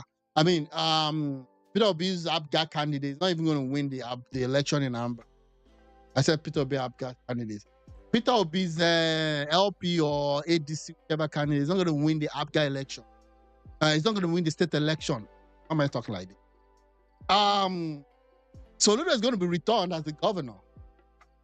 Okay? I might be wrong, but most likely Soludo is going to be returned because APGA does not want to lose the only state that they hold there. Okay? So APGA would always want to stay with, with Anambra State. And that's the reality. So, and again, I don't know how strong the structure of what is it called, of LP or ADC is in Anambra. But that is what it is. So now they're saying that they should give him what? Ticket. Considering that the presidency is currently held by the South, issues of equity and fairness must guide such decisions if the party truly aims to secure victory. No, there's nothing like equity. It's an election. Okay? There's nothing like equity. You go to run election. There's nowhere in the constitution that says that you must, because the current serving president is South, then you have to give it to Obi because Obi is South. People are confusing yourself. In the 2027 election, we are equally interested in how the party zones its principal offices within the coalition, as this will ensure justice, fairness, and inclusivity, factors that will enable us to mobilize effectively across the country. It must be emphasized that His Excellency Peter Obi is not desperate to be president of Nigeria. His ultimate mission is to see Nigeria work, to lift people out of poverty, to improve the economy, education, healthcare, and security. These were the reasons he joined the coalition in the first place, targeted towards good governance, which are the core values of the Obedient Movement. And this is signed Dr. Yunusa Tanko, National Coordinator of the Obedient Movement worldwide. There is someone who, whenever a statement is made, what he tries to do is that he puts all of it in like an infographic. He just puts it into infographic in a way that it becomes very easy, for people to understand. Not everybody is good in reading statements, reading and all of that. Some people will just get, we just picture it. So it says, position on ultimatum to Mr. Peter Obi, align with coalition after governorship election, must consult widely before responding, 2027 election, equity and fairness in presidential ticket, justice and inclusivity in principal office. Okay. I don't know if I should finish listening to this. Mission to see Nigeria work, poverty, economy, education, healthcare are the things that Mr. Peter Obi wants to focus on. So they just put this in an infographic, that is very simple. But I think as I round up, it's to say, I don't know what's going on, why ADC is deciding at this moment to be giving some kind of ultimatum when it was clearly stated before this coalition, everything was put together, that look, different people were going to focus on their parties and round up all the elections that were on, and this coalition is towards 2027. So for them to be bringing this in now, I really don't know what it is. But the second thing also for everyone is to say, where is that zoning going to come from? The ADC cannot say that it's not interested in zoning or things should just go like that. No, there must be structure. If zoning is what I am one that feel, zoning, it's not one thing that I'm really particularly interested in. Except in this case, I would say except this one. You see the inconsistency. I don't like zoning, but yeah, it's gonna favor me. It's gonna favor my agenda. I don't know, but again, it's just the shallow approach, to all these things. We don't want this, but if it favors me, I'm do this, right? I'm not for zoning, as it were, but again, in this case, I'm gonna be for zoning. It doesn't work that way. It doesn't work that way. Even if they're gonna zone, let me tell you something, they're gonna even zone to the south. I'm telling you, I'm not sure Peter Obi is qualified. Yeah. Even if ADC says they're going to zone to this,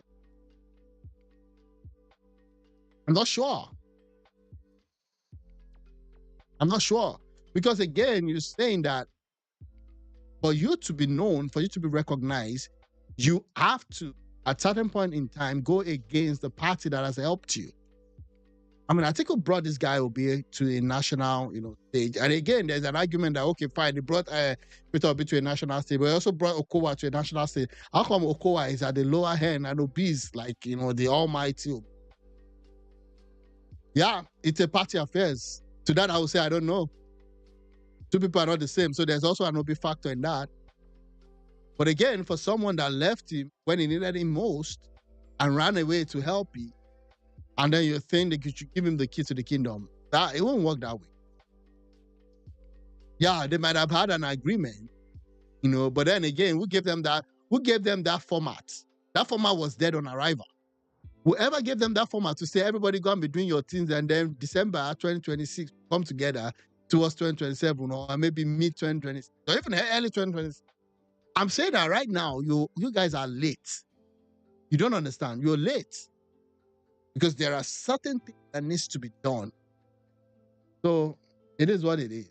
A need for that zoning, so that you get it. She's mentioned zoning like 30,000 times. Just this short speech now. And there is a video of her out there. That's what you go search right now. Then nothing like zoning doing their this thing. Competence. So now when competence and zoning meet, I would definitely choose zoning. You get it from the south, you get it from the north, you get it from the kind of complexities that Nigeria has. If we don't insist on something like this, almost like having that federal character that. So now she realizes that Nigeria is complex. That's always been Nigeria. It's always been complex. Whoever wants to be the president of this country, I don't know where they get the inspiration from. It's a very tough role. But that doesn't mean it's not doable. It's a very tough role, but it's also doable. That is put in place to ensure that some people don't dominate too much and some people are not marginalized too much. So ADC need also to stand up and have the lever to ensure that they have this conversation. ADC is an Article's personal project, okay? It's Article's personal project. The ADC forming and all those doesn't even come from Obi. It was an Article's project and they just did it Obi. The ADC doesn't have time to waste, which is why we need to formalize. Exactly, that's what I've been saying. Okay, that's what I've been saying. For more on ADC's ultimatum to Atiku, Obi and others to formalize membership and, of course, the abandonment of all. But let's start with the premise of the Labour Party. Yunus Atanko, the coordinator of the Labour Party, says, I mean, this amounts, what the ADC is doing amounts to altering the agreement midway. Apparently, maybe why is the ADC in a hurry? That's what he's saying. Why has this ultimatum become, necessary at this time? Well, thank you very much. First of all, let us understand that we are, in a very delicate political situation right now in the country. Okay. Delicate. Mark that word, delicate political situation in the country. Why are we in a delicate political situation in the country? Dr. Ladan, of challenges we have, the constraints, and going forward. Politics is is war that you fight with civility and strategy. Right now, the nation can't wait. We have less than 2 years, if you like, to the national elections. And Nigerians are yearning for, a complete overhaul, a complete change, a complete, new direction, new leadership politically. And so you don't have the luxury of time to begin to ponder, to begin to, take it like a laissez-faire attitude to politics. The approach the ADC, did to Mr. Peter Obi is just to inject some verve and gusto into, his own, political machine, to understand the imperatives of quickly joining, the ADC 100%, so that we can strategize, we can come up with the best of options when we're speaking to Nigerians, that in our fold we have, titans that have been tested and, with all the integrity and the quality that they have and the pedigree to win an election. We can't wait. So it wasn't all he said, the pedigree, the titans, this thing to present to Nigeria and the best tested and all of those. He's just saying that right now we just discovered that we're losing. That's everything. That's the whole story. We're losing, and we know, we've checked everything. Like, we've looked at it, we should be here, and by now we should have been able to get our national office because it's a national election. At the end of the day, if you don't win the presidency, you're wasting time. So all this old English that our learned colleague, Doctor, has said is saying that, we're losing. We're practically losing. And we just realized that right now, at this point in time, we should be here, and we're still here. So, Obi, what's up? I mean, that's what, and that's what I said. I've said it like 2 months ago. ADC, I don't even understand. It's not even equal. the party, right? Because nobody's going with them. LP is not going with them. PDP is not going with them. So they want to close the open-ended question, which is, it'll be here or not. Can we get that? And again, we're going towards, and I was saying this 2022 running up to 2023, people were fighting me. I'm saying that, see, let's not, now there's a guy that came out and said that it was trying to put a memorandum out, not a message out with respect to what happened between Abure and Mama P. I started saying that he's an LP member. Obi never won this. We could say they bribed the guy because everybody that comes against whatever you believe been bribed. Okay, it's fine. I don't have any argument with you on that one. But again, he said Obi didn't win 2023 election. This is an LP guy.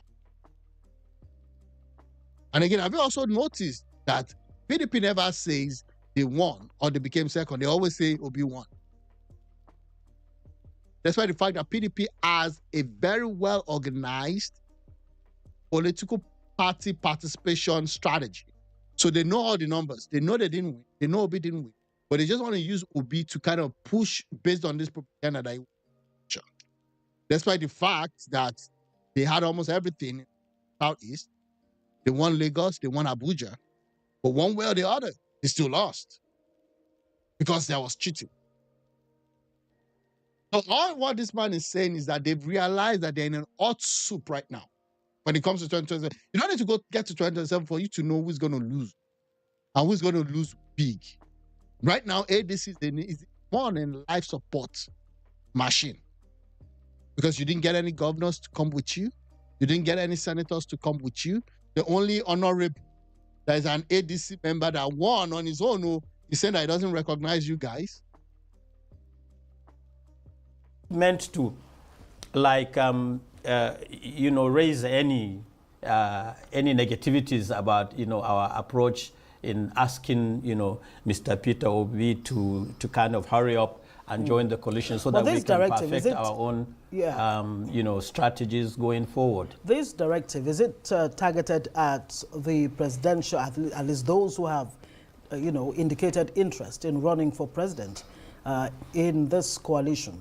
Atiku, Obi, Rotimi Amechi and the others, or is it for generality of all those who seek to join this coalition or the ADC? The ADC is saying that when you look at, the political calendar from now to the time of campaign and elections in 2027, that really, we don't really have time to waste. So it's not particularly directed, entirely at Mr. Peter Obi and the Labour Party. No, it is directed to all political juggernauts, chieftains, members of other political parties who want to join the fold, to come in and understand the imperative of we shouldn't be seen to be complacent. We must be seen to have our hands on the plow and, to give the party, a direction so that we can go out there and face Nigerians and convince them that we are actually not only the party that will give them change, but a party that will give them the change they deserve. And he's just saying that coming out before the door is locked, keep up or shut up. There's no two-way around. There's no two-way around that. They just discovered that, it's like all this whole ultimatum is for Peter Obi, because I think by now, Amechi is already there with them. El Rufai is already. Who else again? Atiku is already in it. So it's really for Obi, not for every Dick, Tom, and Harry. It's not for Aisha. It's just for Obi. They want Obi to be in ADC so that they can actually have it locked and loaded. And the question is, Obidians don't want Obi to be the running mate for Atiku. They believe Obi should be president. But Atiku will never allow Obi to be the president and he will be the VP. It doesn't work that way. So it's their party issue. They need to change that sort they it have out. been yearning for. Well, I hope I can take you up on that particular change that you talk about, because it sounds like deja vu. Nigerians have heard of change before. Now, Peter Obi's, I mean, from what we're getting from his camp, it looks like it's not entirely too sure of what this coalition is about, where it's going, and so he might just be bidding his But the 1001 time is not a coalition, political party. Nobody's coalizing. time. Isn't that what it shows, that the ADC or the coalition itself may not necessarily be as clear in terms of direction as, you know, they would like to, you know, see? No, the ADC itself. No, the ADC, the coalition, you know, is as clear as chalk is from cheese, my sister. We are, we are very, very, we concentrate on the issues. We look at the, you know, the parameters politically. We look at the future not only for the metamorphosis of the party into a great, you know, option, a great platform for Nigerians to come on board so that we can achieve the change we are talking for. No, we are also looking at the party as the strategic option going forward that will not only galvanize Nigerians, but will give them that platform of belief, of conscience, of integrity, of you know, an option that is not only workable, but an option that will prevail and you know, present you know, a platform that will take Nigeria out of the present state of, if you like, political disillusionment to the state of you know, purposefulness for the nation. All right, to succeed. very quickly. I mean, from That's too much grammar, too much English. The truth of the matter is, if the whole thing is well sorted, and then we don't need all the again, like, you want to bring Nigeria out of political disillusionment to a part of purpose and the right pathway. I'm sorry, it's not David Mark. It's not all these old people. Like, look at the people that they were showing there. I mean, Amechi. Oh, these are people that were part of the previous various previous administrations that brought Nigeria to this point. So the reality that, what is the new thing? What is the change? He mentioned change, and we've had a lot of change. Now is renewed hope. I mean, it's just clear as day that there's no path there. all indication, the coalition will not be registering a new political party since it's dissociated from the ADA. You now have the ADC. Now, let's talk about former President Goodluck Jonathan's meeting with the chairman of the ADC in the person of David Mark. What exactly was that meeting about? You see, in politics, strategy matters. Right. And it is a very good, not only for the optics for the ADC, but it shows Nigerians that the statesmen of quality and pedigree, such as President Goodluck Jonathan, is a man, is not only a statesman, but he has proven himself to be a quality leader. And so if he can approach or have a meeting with the ADC, it tells you that the ADC is going places.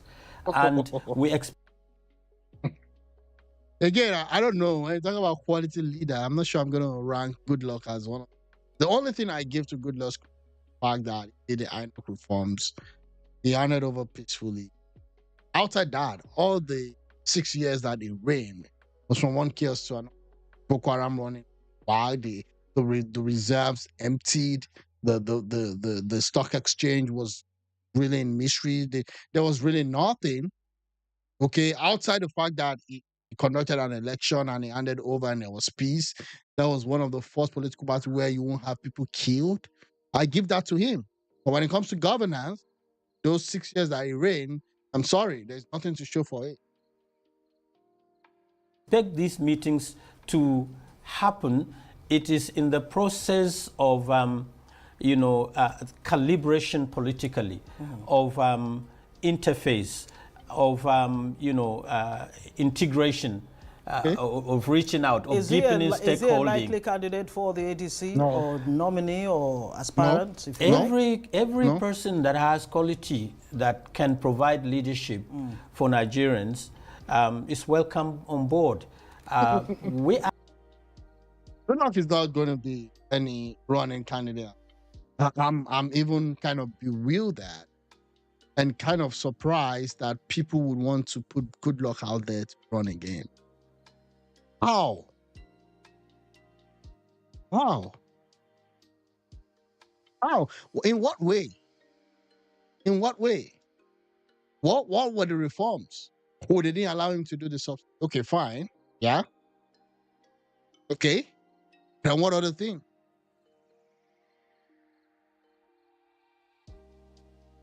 We are going to be a party. We are a party that will live by the rules and the norms of civilized political behavior in campaign and elections and in primaries and in the presentation, if you like, the production. Have you decided what mode of primaries? Would it be what's it called, a consensus? Would it be, you know, direct primaries? Which one would it be? The mode, has that been decided yet? You know, the architects, if you like, the major midwives of the political party are working on that. But what I want to assure Nigerians is that whatever options the ADC is putting on the table, it is an option that will guarantee transparency, will guarantee integrity, and will guarantee that sense of belief for every contestant to come and to, you know, have a level playing field that at the end of the election, whoever emerges victorious, either at the presidential level, the gubernatorial level, or the National Assembly, or even the local elections, will be completely happy that, you know, the process has gone through a foolproof process, not anointing candidates, as it were, like you see in the other, you know, parties. Or annoying candidates, if you like. Ladan Salihu, member ADC Publicity Committee, thank you very much for joining us. Yeah, that's it. I'm just looking at this sad story in news. I got it from Peter Obi. Yeah. So apparently there was a shooting right? There was a robbery attack. This happened at the block I live in.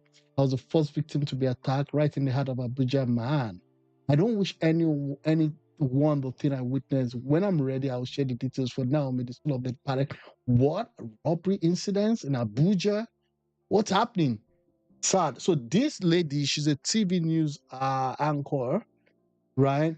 Arise TV news anchor, reporter, and producer Somtochukwu Christel Maduegu tragically passed away in the early hours of today following an armed robbery incident in her residence in Katampe area of Abuja that is being investigated by the Nigerian police. This is not good. This is not good. Just 29. What the hell? What?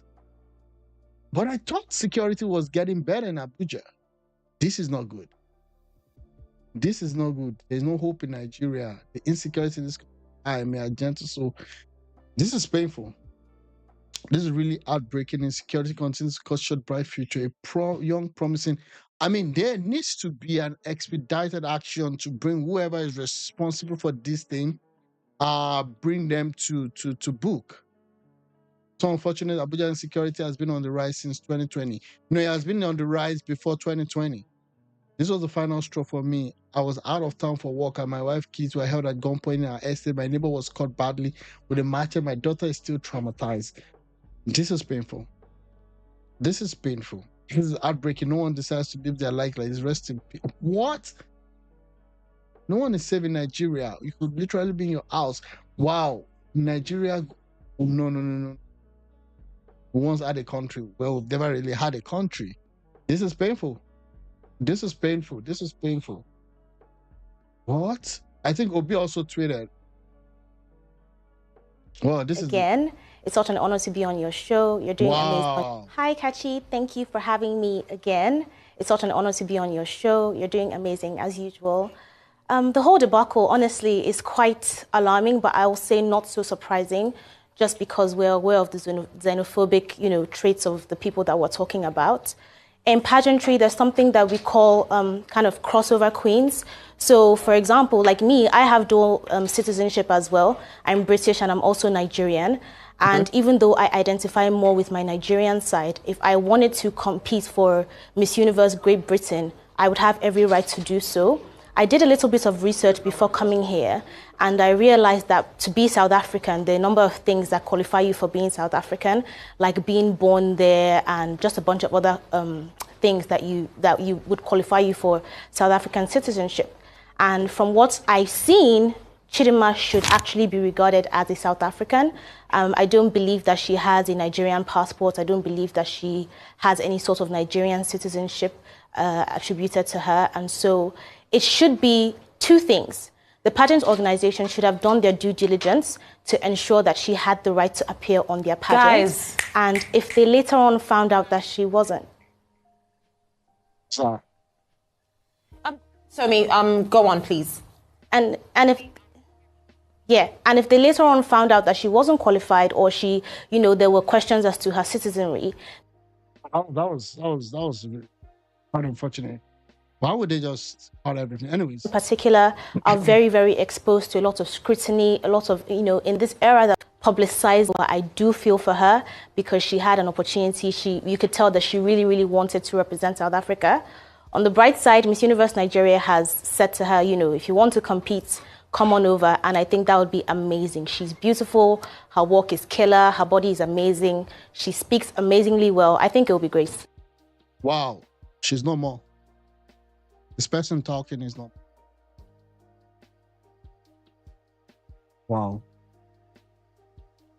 It's no more. And again, that's crazy. Maybe that was why Arise News was actually trending. Let's see. Rest in peace. I'm saddened by this tragic, untimely death at only 29. This is heartbreaking. My thoughts and prayers are with the grieving family. The Arise News TV family. And all who mourn her, may her soul rest in peace. And may we as a nation work harder to build a country where lives are valued and protected. Tragic death. So Arise News has already said in 1995, man, we're just grieving Charlie Kirk, 1993. There's another young star, 29 years. Wow. She's a lawyer, I believe. It is well. Yeah, this is a SANI Rufai talking about that. I mean, that would be an heavy loss. This is their colleague. This is people who they deal with every politics apart. It's quite painful. So every hard that the management and staff of our Rise News channel announced the passing of our beloved colleague, news anchor, reporter, and producer. Tragically passed away in the early hours of Monday. It's today, following an armed robbery incident in our residence in Katampe area of Abuja. This has been investigated by the Nigerian police. At some point, they need to allow citizens to actually carry their guns. If the security apparatus of the country is not sufficient to keep you safe, after all, we dig our own well for water, we walk on our own road, we're in charge of our own health. All the police officers, majority of them are already attached to the rich guys in the society. I don't see why the law-abiding citizens are not allowed to protect themselves with guns. Seriously. I don't know why. Because the evil people, the bad people will always have guns anyways.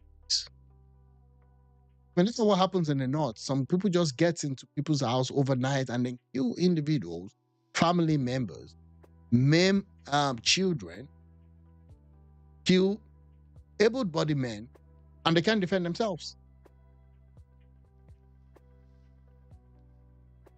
Beyond the airwaves, Sobi was a lawyer. Yeah. He was not only a cherished member of our rising family, he also was a vibrant voice, engaged and connected with our view. Beyond the viewers, Somi was a loyal, professional, supportive colleagues, and a friend to many. We extend our deepest condolences to Somi's parents, siblings, extended family, friends, and loved ones at this difficult time. Somi's voice is now silent, but our spirit, passion, and legacy will endure. As part of our collective memory, we remain in shock and call for speedy investigation, apprehension, and prosecution of the culprits. Whoever did that should rot in jail. Basically, just kill them. Whoever. That's quite painful. So that's why Arise TV trending. Get him here. Look at her here, son. Beautify every pain, every scar, every way you turn blessings. You have more than enough. In God's plan, see dreams come through. He is more than enough. The grace of the Lord be upon you. Oh. I first met her when we were both nominated for the 30s. Seals Award, and since then she had engaged on several occasions, work and media related matters. She later became a news anchor with Arise TV, a role she has performed excellently. This tragic news hit close to home for me, especially as I narrowly escaped a similar ordeal in the same area. Wike, what are you doing? What are you doing? They used to say something like, if there's no thief outside, there will be no thief. If there's no thief inside, there will be no thief out. I'm utterly speechless and deeply shocked that such a vibrant young lady has been killed in cold blood by these criminals. Something urgent has to be done. So these guys, I believe, this is not the first time. This is Jai, Katampe, and Abuja Metropolis in general. How can such a nails act be happening in the nation's capital, rather? This is painful. This is painful. Put the sadness for family. Yeah.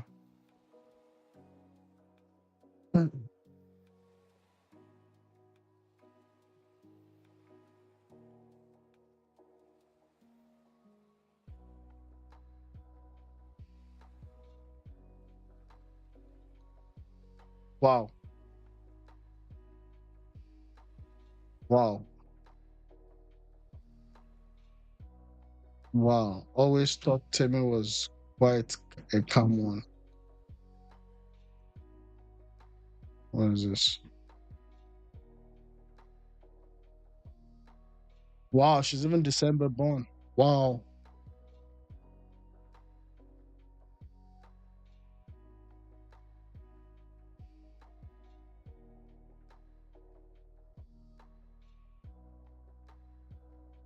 And the late hours. I'm 1 minute from my timer. So if he is 1 minute from my timer, then there's no need for him to move to my timer. Why do you need to move? There are people that have been saddled with the responsibility to make sure Abuja is safe. Why should you move? What happens if you can't move?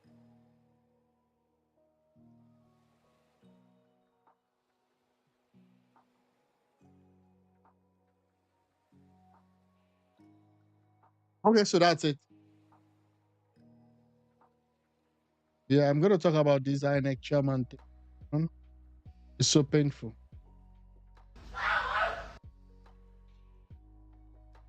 Okay, at this point, I'm going to stop this. And yeah.